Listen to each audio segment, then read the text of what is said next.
A Haunted House with a Metal Fence by plutomoony. Summary. Oh, fuck. Sirius said again. You're... fuck. I'm what? The man asked, stepping closer to Sirius so that their chests were just barely touching. You're just... very... Sirius said awkwardly, unable to take his eyes away from the man's face. He thinks you're hot, Peter shouted from the sidelines. Sirius, James, Peter, Dorcas, and Marlene visit their local amusement park's Halloween attractions, since Lily's working there as a scare actor. Sirius certainly doesn't expect to find love in such a place, especially not with one of the people meant to scare him away. A Wolfstar fanfiction. Oh, come on, guys, really? You said it wouldn't be that scary. Peter yelled, gesturing at the entrance of the amusement park. The usually whimsical-looking sign by the entrance was smeared with blood, bones, and dead bodies scattered the floor beds. Don't be so dramatic, Pete. It's just a bit of fake blood. Sirius grinned. Unless...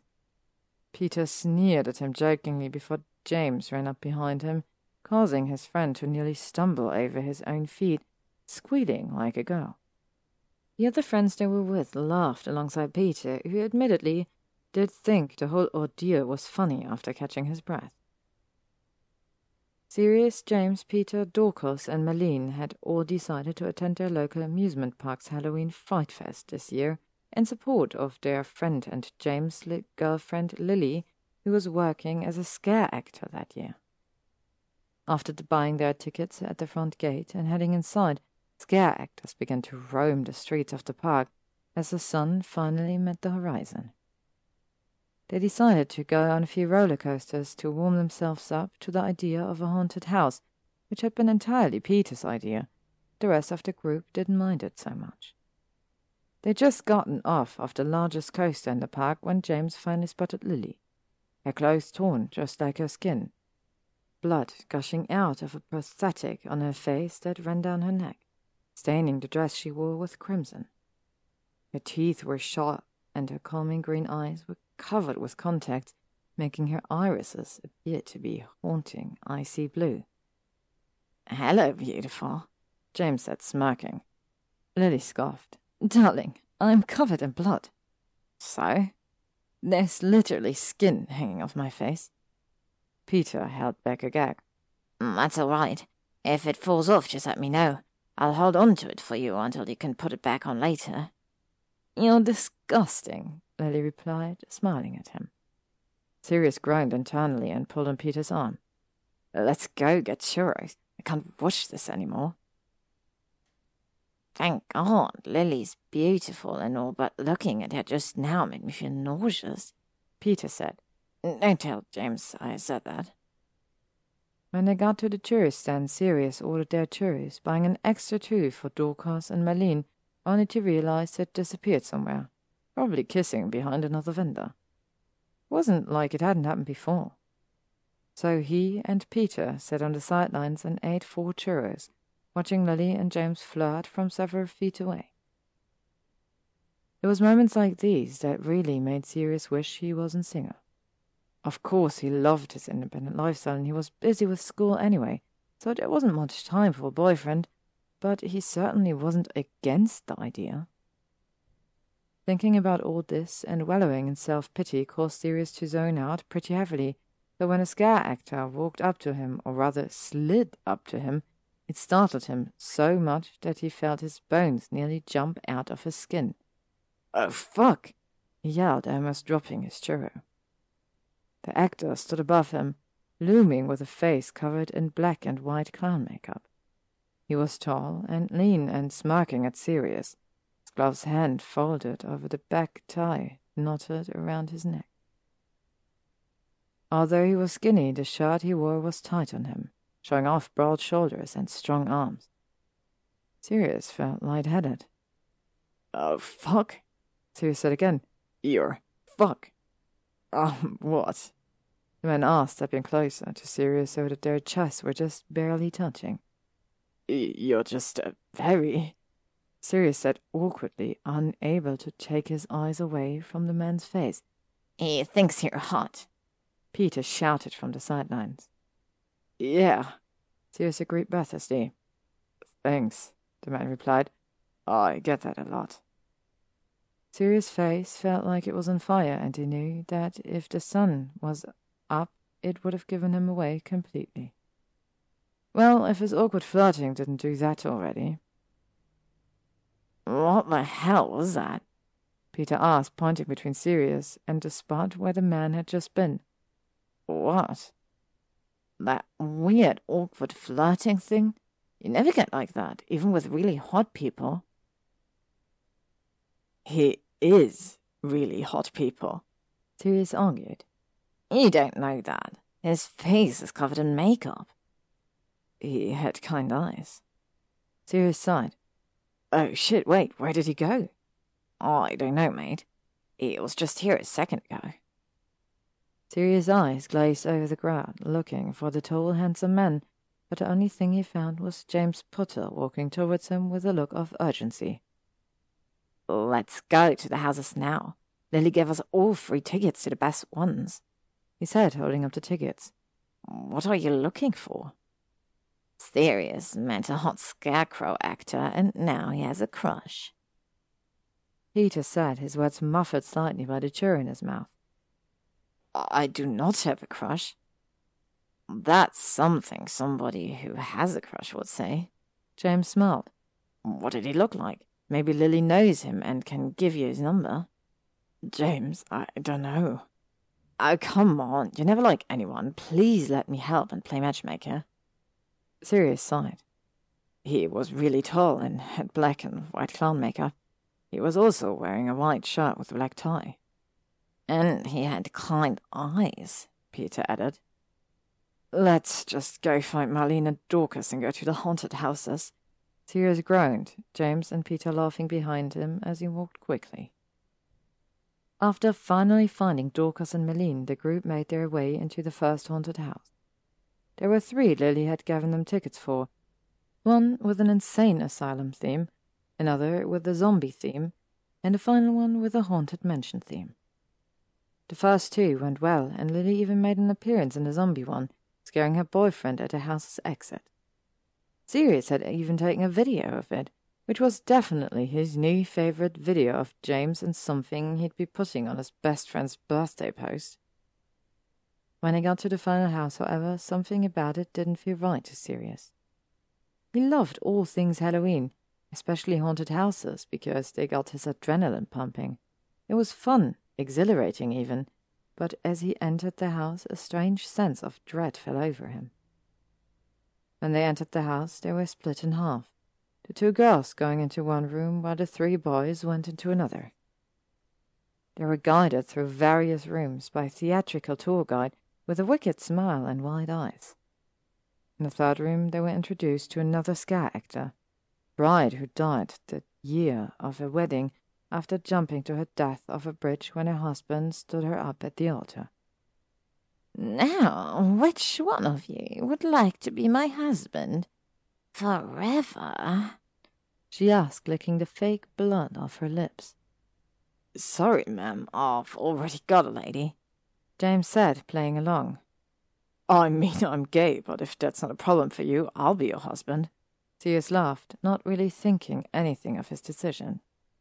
How kind, she said, stepping forward to grab his wrist. Say goodbye to your friends. You'll never see them again.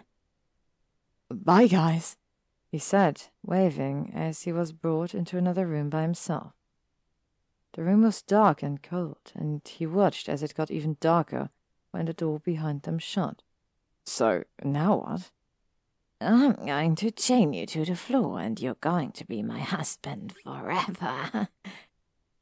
She laughed, bending down to chain Sirius' ankles to the floor underneath him. Yeah, I know, but, is this the rest of the house?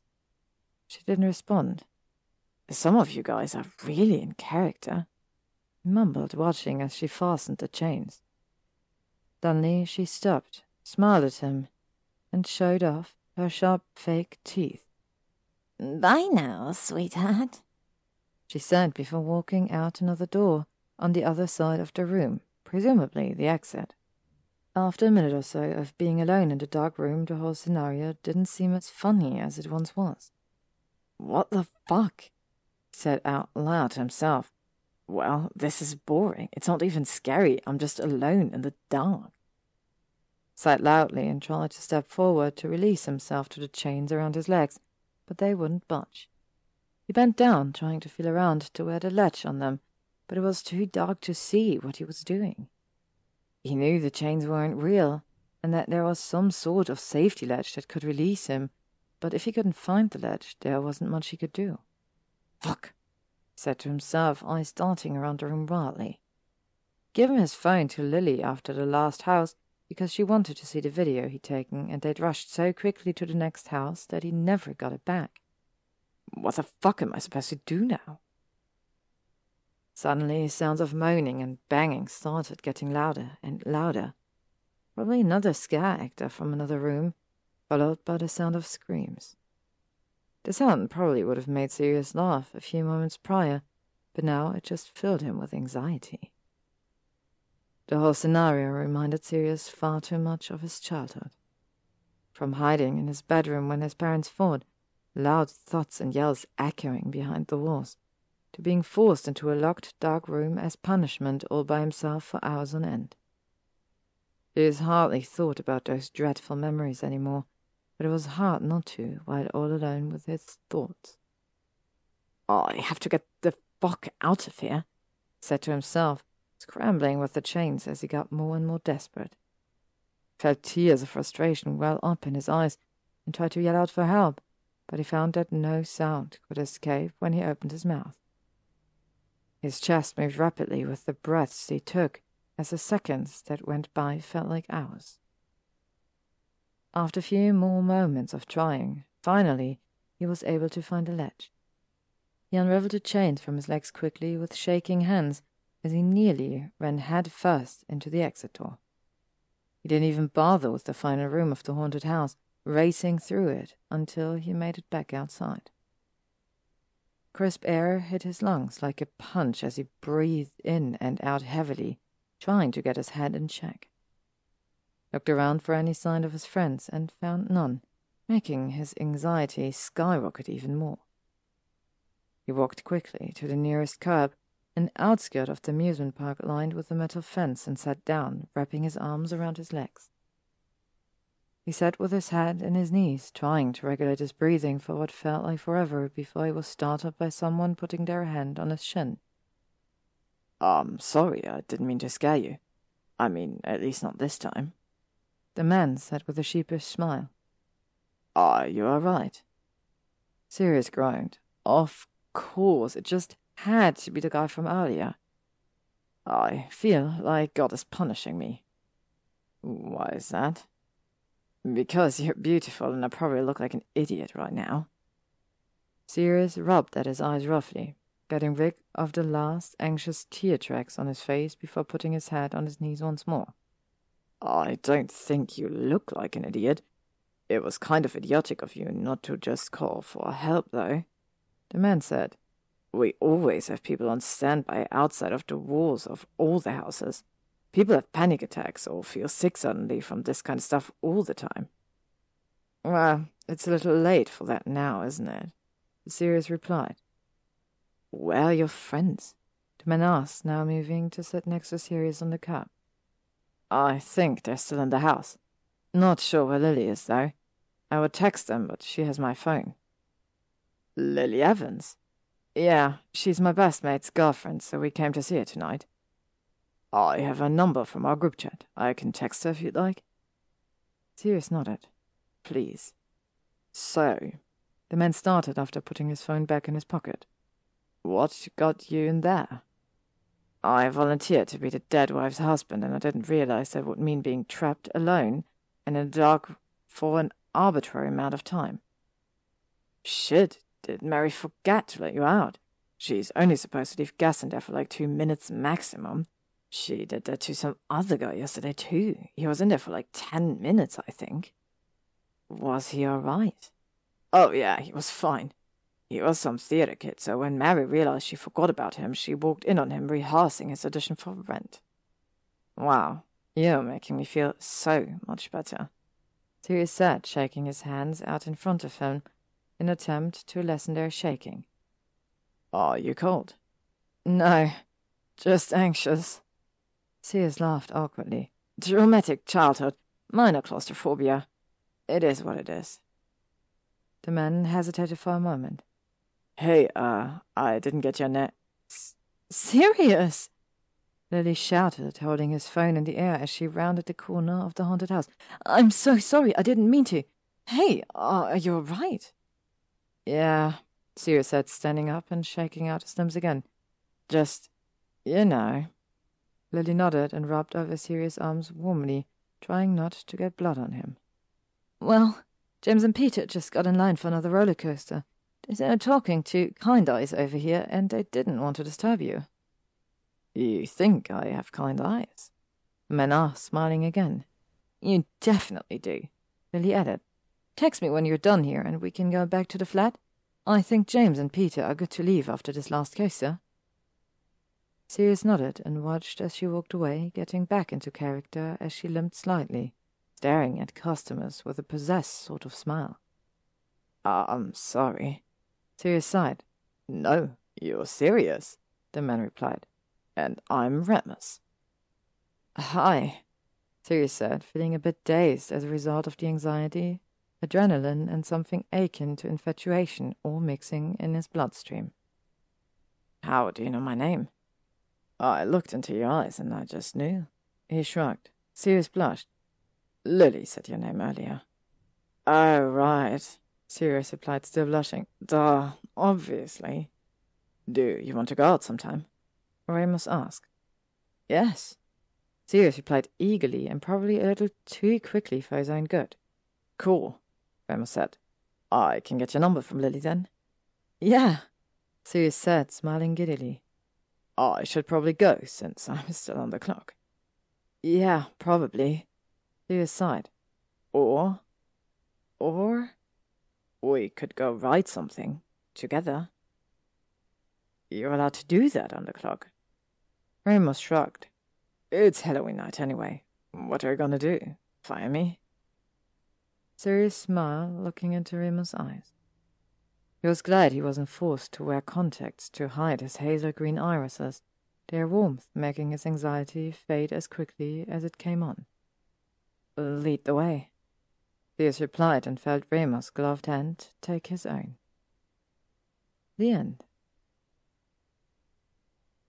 Thank you for listening to this wonderful story by plutomoony. I really hope you enjoyed it. I really hope you enjoy your fall, and I really hope to see you back here for the next story tomorrow. Don't forget to hit that like and subscribe button so I know that you actually like what I do. It really keeps me motivated and goes a long way. Thank you all so much for listening, and I'll see you soon.